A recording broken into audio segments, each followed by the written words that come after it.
Well, we're back. Howdy. This is Mr. B. Mr. Sam's here. Hey, what we want to do today is kind of get you an introduction to kind of a little bit about ourselves. So I think it's Mr. Sam's turn today. Yeah. So, Mr. Sam's, tell me a little about like when you were like in high school. I know that was like forever ago. Yeah, well, that's not one that long. 15 years. 15 years? Yeah, it's been a while. I don't want to ask how long it was. Let's see. I always liked science and stuff, but I was really into music. So you're a science geek? Yeah, sort of, but I was really into music. I started out college as a music major. Then I switched to science. I was a trumpet player. Trumpet? You kind of look like a trumpet guy. Yeah, kind of jerky and arrogant. Yeah. That's kind of how we typically are. Yeah, but that was my band. Your thing I was in trumpet. band, a jazz band, and an orchestra, and all sorts of stuff like that. So you like went to school like music scholarship or whatever? Yeah, I did until I switched majors and I lost that one and had to scrounge up some cash. Well, there you go. Yeah. So the music major, introduction to the music major, cool. Well, folks, what we want to do today is we want to talk about the properties of matter. Yes. And Mr. Bergman has a pin problem. He must turn his pin on. Yes. I see. There we go. I have the pin on the properties of matter. Yeah. So matter. What's up with matter? What's the matter? Well, that was dumb. What's the matter? Yeah, I won't do that again. Ouch. Woo! Painful, man. Yep. All right. What is matter, Mr. Sam? Well, it matters anything that has mass. Mass, okay. Mass. And a volume, or takes up space. Mass and volume. Okay, Yep. so let's talk some more about that. Oh, well, we have a rock. A rock has mass. Yeah, I think and so. it also takes up space. That rock takes up a lot of space. That's a big honking rock. Yeah, I went on a hike with my son last weekend, and he learned about moss and lichen and all sorts of fun stuff. Yeah, that's cool. He's or here we have like an ocean. Ocean, of course. So the liquid, the water in there, it has a mass and also takes up space, so it's matter. That would make sense, yeah. Yeah. Now here we have a picture. That's kind of an odd picture. Ooh, dry ice. That's dry ice right there, guys. And dry ice, you can't really tell. This is what is dry ice? That's a solid. It's solid carbon dioxide. Carbon dioxide, yeah. And it's also looks like it's turning into gaseous carbon dioxide. Yeah, so what you see here, guys, is you can see, I'm going to change the color here for us, is that right through here it's turning into a gas. Yeah. Now, do gases, do they have a mass? Gases have a mass? Actually, yes, they do, Mr. Sims. Really? A lot of people think that gases have no mass. You might think of it as kind of weight. Not exactly the same thing. Take physics and we'll teach you how that works. But they have a very, very small mass. Yeah. So, and they take up space. They fill the room. I'm breathing some gas right now. Yeah, don't believe me? Move your arms around. Flap them around like a bird and you can actually feel the stuff. Yeah. You feel that? Yeah, I bet that was loud. Hopefully they have headphones on. But it has a mass and it takes up space. You can feel it. It's there. There's something there. It's not just nothing. Yeah, gas is something. Now, matter has different properties. It does. So let's talk about that. So let's talk about density. All right, so what I've got right here is I have two different metal cylinders. The first one is made of copper, and I think the second one is aluminum. Looks like aluminum. And so, what would you say about their volume? Looks like the volumes are about the same. Yeah, they're the same size in terms of volume.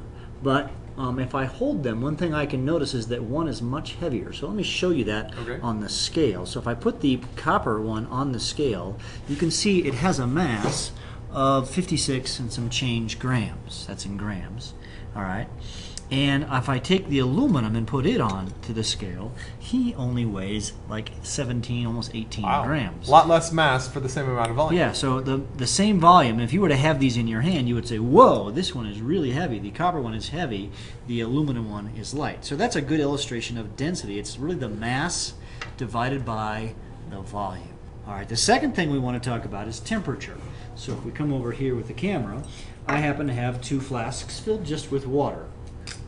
And I have a temperature, or a thermometer, pardon me, and this is what we call a digital thermometer. I'm going to push the on button right here, and it's warming up right there, and it's got degrees Fahrenheit. I don't know Fahrenheit? I'll turn Who put it in Fahrenheit? Which child did that? And so if we see this, it looks like the room temperature is like 26 degrees Celsius. And so I'm going to put the thermometer into the first container of water, and we can zoom in on the temperature, and it looks like we're at 22 and some change degrees Celsius. And I don't know if you noticed this in this second flask, but you will see that I have a small amount of ice. And so it is ice water, and so it should be close to 0 degrees. It's been sitting for a while, so it might be starting to be a little bit warmer. Now, what are we actually measuring when we measure temperature, Mr. That's an important thing to understand. When you're measuring temperature, you're measuring what's called the average kinetic energy.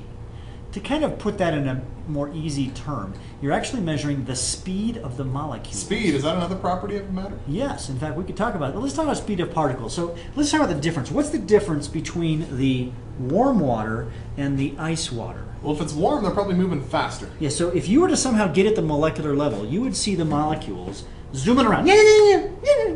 Ouch, my hand. Okay, they'd be moving quickly. Now, in the ice water right here, you would see them moving slowly. You like that? Yeah, you're going to love that when you see that. Slowly. You'll think something's wrong. So it's moving very, very slowly because the molecules are colder. Okay? Now, another physical property of matter is actually speed.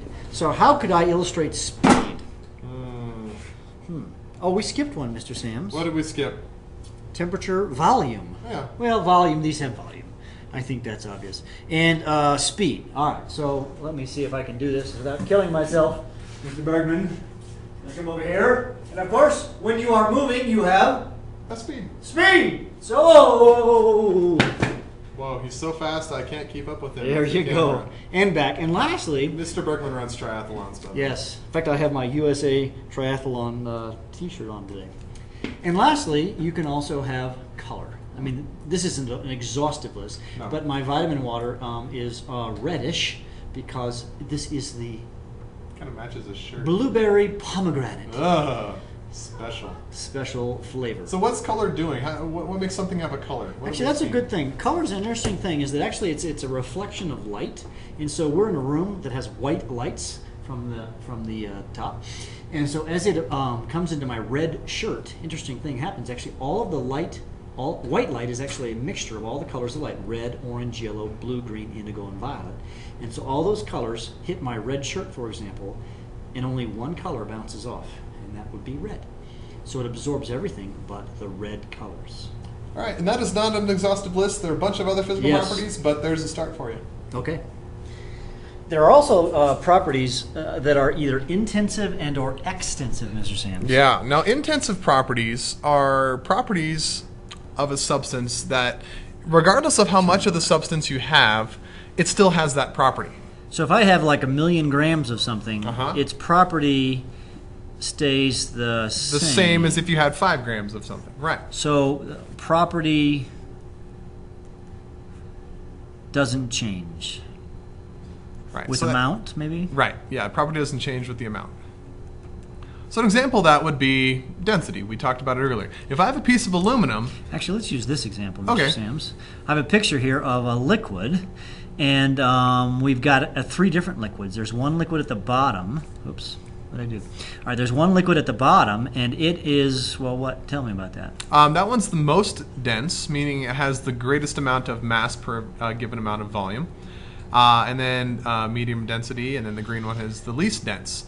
Now, that substance in the bottom, regardless of how much I have of it, it has the same density. That property does not change with the amount of the substance. So if I were to pour some more of this red substance on the bottom in here, what would happen to the density? And the density would stay the same. And where would it go, by the way? It would the substance would flow down to the bottom with the rest of it down there. Yeah, and so actually you would just make a taller stack, and the red stuff would go to the bottom. So that's something to understand. It does not change density. What are some other examples? Color doesn't change. Yeah, if you got a red shirt and you got the bolt of fabric it came from, it's still red. I mean the small shirt has the same amount of redness as the large shirt. There you go. Yeah, that makes sense. Yep. Okay, and then how does that contrast with extensive? Well, an extensive property changes depending on the amount that you have. So a property like that would be mass. If I have a small amount, I might have, let's say, 5 grams of a substance.